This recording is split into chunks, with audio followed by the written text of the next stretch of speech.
آپ حضرات نے شاید کبھی یہ بات محسوس کی ہوگی یا کسی سے سنی ہوگی، کبھی کبھار ایسا ہوتا ہے کہ جب اذان شروع ہو جاتی ہے تو بعض دفعہ کتے بھی بھونکنے شروع ہو جاتے ہیں۔ کبھی غور کیا ہوگا شاید۔ تو اس کی کیا وجہ ہے کہ اذان سننے کے بعد کتے کیوں بھونکتے ہیں؟ تو اس کا جواب اس حدیث میں بھی آپ کے سامنے ذکر ہو جائے گا کہ جب اذان کی آواز شروع ہو جاتی ہے، مؤذن اذان دینا شروع ہو جاتا ہے، تو اس کی وجہ سے شیطان کو بہت تکلیف ہوتی ہے۔ شیطان جیسے اذان کی آواز سنتا ہے وہ بھاگنے لگتا ہے، اور بعض جانور اللہ تعالیٰ کے ایسے ہوتے ہیں کہ جن کو کبھی کبھار وہ شیطان نظر آ جاتا ہے بھاگتے ہوئے، تو وہ جانور اس شیطان سے گھبرا جاتے ہیں، تو اس وجہ سے گھبراہٹ کی وجہ سے کتے وغیرہ یہ بھونکنے لگ جاتے ہیں۔ تو یہ اصل وجہ ہوتی ہے اذان کے وقت کتوں کا بھونکنا۔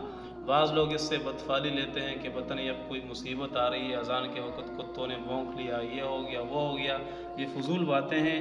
حدیث شریف آپ کے سامنے ذکر ہوگی، وہ یہ ہے کہ حضرت ابو ہریرہ رضی اللہ تعالیٰ عنہ سے روایت ہے کہ رسول اللہ صلی اللہ علیہ وسلم نے ارشاد فرمایا، جب نماز کے لیے اذان دی جاتی ہے تو شیطان پیٹھ پھیر کر دوڑتا ہے اور وہ ہوا خارج کرتا جاتا ہے تاکہ اذان کی آواز کو نہ سنے۔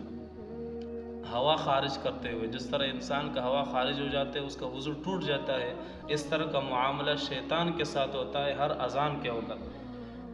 بس جب اذان پوری ہو جاتی ہے تو وہ واپس آ جاتا ہے شیطان، یہاں تک کہ جب تکبیر کہی جاتی ہے، نماز کھڑی ہو جاتی ہے اور اقامت کہی جاتی ہے، تو اس وقت بھی وہ جو ہے شیطان پیٹھ پھیر کر چلا جاتا ہے۔ جب اقامت پوری ہو جاتی ہے تو پھر دوبارہ آ جاتا ہے وہ شیطان، یہاں تک کہ آدمی اور اس کے دل کے درمیان وسوسے ڈالتا ہے۔ جب نماز میں انسان کھڑا ہو جاتا ہے، اقامت کے بعد جماعت شروع ہو جاتی ہے، تو یہ وسوسے ڈالتا ہے اور شیطان کہتا ہے فلاں چیز کو یاد کرو، فلاں چیز کو یاد کرو، یہاں تک کہ آدمی کا یہ حال ہو جاتا ہے کہ اس سے پتہ نہیں چلتا کہ اس نے کتنی رکعت نماز پڑھی ہے۔